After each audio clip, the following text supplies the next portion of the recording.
Alright, what's going on, guys? It's Dan and this is your daily prep. Guys, today I'm down in my basement with my new wood stove. Got this puppy maybe like a month or so ago. It's been pretty warm up until the last few days, and we've been able to fire it up. This is the Englander wood stove. You can get it at Home Depot. Sells for about 550 bucks, so not too bad of a price. It puts out, I think its top rating is like 50,000 BTUs.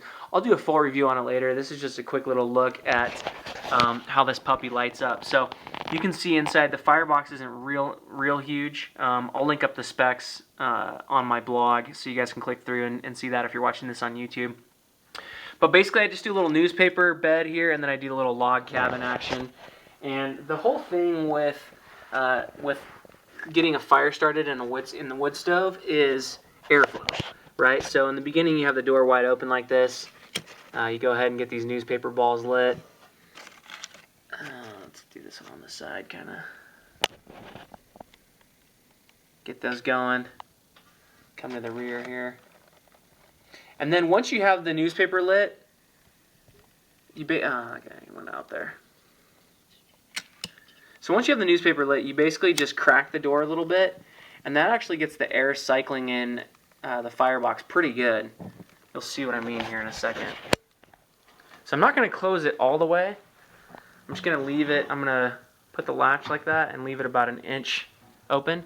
And you can see that automatically it starts to suck through and the draft system starts going there. So there's just a little narrow window of air coming through. It gets the fire burning pretty hot quickly. Okay, so you'll see that after a couple minutes of good airflow, the little log cabin structure is pretty well burning. Not a lot that's going to be, it's not really going to go out. So then what I'm going to do is I have my other wood ready to go here, my slightly larger pieces. I'm going to put one or two of those in, just kind of slowly open up this wood stove. You don't want too much smoke coming out if you can help it. And you'll notice that the fire cools down considerably once it has a lot more air. It's not like whipping through quite as much. But I'm going to go ahead and put this guy in here carefully. And then I'm going to do one more kind of on the back. So again, guys, there you have it. Quick little look at my wood stove and kind of how to get a wood stove going. As preppers, guys, you got to always be thinking about backups. It's the name of the game, right? And for a long time I've wanted to have a wood stove. That was something that just wasn't going to be a reality when I rented. But if at all possible, I recommend that you have one. If you live in a place that freezes, for a lot of the year, like I do here along the Wasatch Front, here it is April and we had snows this morning. So you never, my house is completely electric, so I have a fireplace, a wood-burning fireplace, and the wood stove downstairs, and that's the only way you can do it, especially if your house is completely electric like me.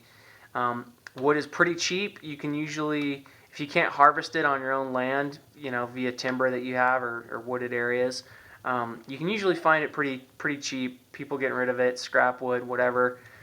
Age it up, burn it, heat your house with it. Alright guys, hope you enjoy that. Again, I'll do a full review of this guy. This is the Englander wood stove that is available at Home Depot. Saw some really good reviews on it. I looked all over the place at much more expensive stoves and was ready to buy one, but just heard a lot of really good things about this, and I think it's a good fit for my size, the size of the area that I'm going to be heating down here. So there's all the boxes. Alright guys, thanks so much for tuning in. I'm Dan, and this has been your Daily Prep.